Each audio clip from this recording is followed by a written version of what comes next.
So my name is Wendy Mahoney, and I am the Managing Director and founder of New Associates, which is a change management consultancy that's focused on enabling companies to sustainably change and innovate through future-fit leadership. In terms of my business achievements, I founded Numela approximately 8 years ago after a successful corporate career. And what Numela does is Numela enables companies to create sustainable innovation, and we do that through creating inclusive cultures.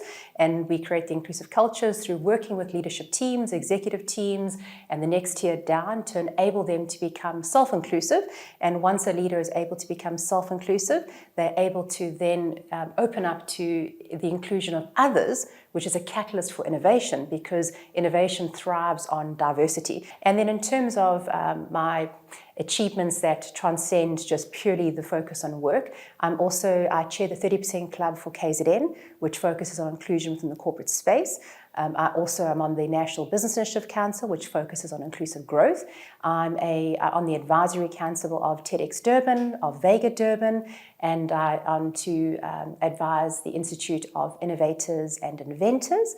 And what else do I do? I'm also an NED. I'm a non-executive director for a beautiful non-profit organization called DARE, which focuses on restoring worth within rural areas. And I'm busy with a collaboration at the moment with a number of organizations across KZN to drive hope and inspiration at the moment. So David, White, Kati Lewis, and myself, we've created an organization called the Green Light Sustainability Initiative, GLSI. And what GLSI intends to do is to provide companies with a framework to be able to accelerate sustainability within their environment. So we know that we need to be sustainable, and sustainability is very misunderstood. We assume it's linked to the environment, or we assume it's linked to social needs, which absolutely that's a component of it. But a large component is also governance and being able to have the right structures in place in your business, and obviously being profitable and creating value that's in demand in the marketplace. So what we do is we're providing companies with an ability to be able to check how they are tracking on all the various dimensions of sustainability, and we provide them almost with a roadmap or a path to be able to know, well, how do they accelerate sustainability within all of those areas, those pillars. And I would say what keeps me sane is the C. It's if I'm able to finish my day with enough time to be able to hop in my car and hop down to the Umhlanga promenade and go for a long walk on the promenade, just to hear the waves crashing, being close to the sea, I say that defrags my mind. So that really enables me to at least have the well-being that I'm able to balance all of my interests.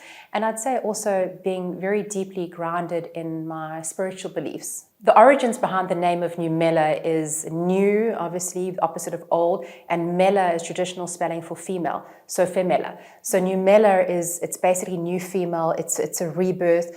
I speak a lot about my 3 burnouts that I had in corporate and the reasons behind that, which is a lot of the inspiration of the work that I actually do. And my last burnout, which I call it my Hiroshima, where I just burnt everything down and I was very lost for a long time. And that was during that when Numela was founded, and it's Numela and I grew up together. So it's new female alongside this business that I was actually launching. And our logo is half a butterfly wing and half an eagle wing. And the half a butterfly wing stands for transformation. It stands for that, any organization or individual, if you have the tools and you have the framework, is able to transform. But obviously you need to have a willingness and intent, and that can be, you can go through some pain because you're letting go of the old so that the new is able to rebirth. It's also stands for, if a caterpillar can become a butterfly, then you can be anything, so that nothing is impossible. So it symbolizes that for me. And the eagle wing is from Isaiah 40:31, which is those who hope in the Lord will soar on wings like eagles. They will run and not grow weary. They will walk and not grow faint. So when you get your strength from above and you are divinely guided, that enables you to sustain these activities because you're no longer doing it on your own strength, but you're doing it on strength from above. I think it's very important to mention the reason behind my burnouts, because I'm finding that's very relevant at the moment, at least with all of the men and women, specifically women that I'm interacting with. So I had 3 burnouts. My first burnout was at 25, my second burnout was at 31, and my third burnout was at 36. And I was blessed, as I mentioned earlier, that I had a very successful career. My first executive position was 29, and I was on a board of a national company at 33 years old, and that was, as I say, shortly after that I had my third burnout. And if you have 1 burnout or 2 burnouts, you need to take precautions, but 3 is a pattern. 3 is definitely a pattern. And as I say, my third burnout, it's I call it my Hiroshima. It's I really just woke up one day and I just wasn't happy with my life, and I was sales and marketing director of CNBC and Forbes. I had a prominent position, and I just wasn't satisfied, and I was very lost. I exited corporate, and I was lost for a very long time. And as I mentioned, that's when I launched New Men, and we kind of grew up together. And during that time, so I took a sabbatical, and during that sabbatical, I was studying innovation, the behavioral psychology of innovation. I did a master's in innovation, and I was lecturing innovation at Vega. And I'm a why person, so I need to understand something. So I couldn't understand, why did I just wake up one day and exit myself out of my life? Why was I dissatisfied? And I started studying neurolinguistic programming, the language of the mind, in the US and Australia. And long story short, what I realized is that I was sublimating through my work. So through my achievements and through my success in my career, I was sublimating and needed that validation of not feeling enough. And the issue was actually a lack of self-worth. And even as a female, in a lot of the positions that I focus on now is about inclusive diversity, and specifically within gender. And as a female on a predominantly male-dominated board, I fought every single battle, and I just exhausted myself, which obviously also contributed to the burnout. And the challenge is that I didn't realize that I deserved my seat at the table, and that's a lot behind, as I say, the work that I do in terms of inclusive diversity, is that your gift to this world is you as you are, and your responsibility is to access your potential and help other people access their potential. And when you realize your worth, that's when you're able to actually provide the most value to innovation. And when you have a collective and an organization of individuals realizing their own worth, it's just a beautiful accelerant for natural emergent innovation. So yeah, it was a long journey. I didn't come to self-worth overnight.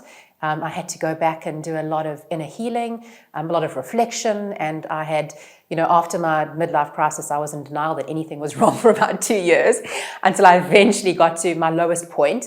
And my lowest point, my 37th birthday, on my hands and knees, and I eventually said, okay, fine, God, I surrender. I'll do the work that I need to do. And that's when I started to, as I say, really commit to doing the deep dive and doing the healing, and really just, knowing my own worth as I am, and knowing my own value, and that now I'm greatly inspired to enable other people to do the same. And as I said, that's when you step into your authentic power.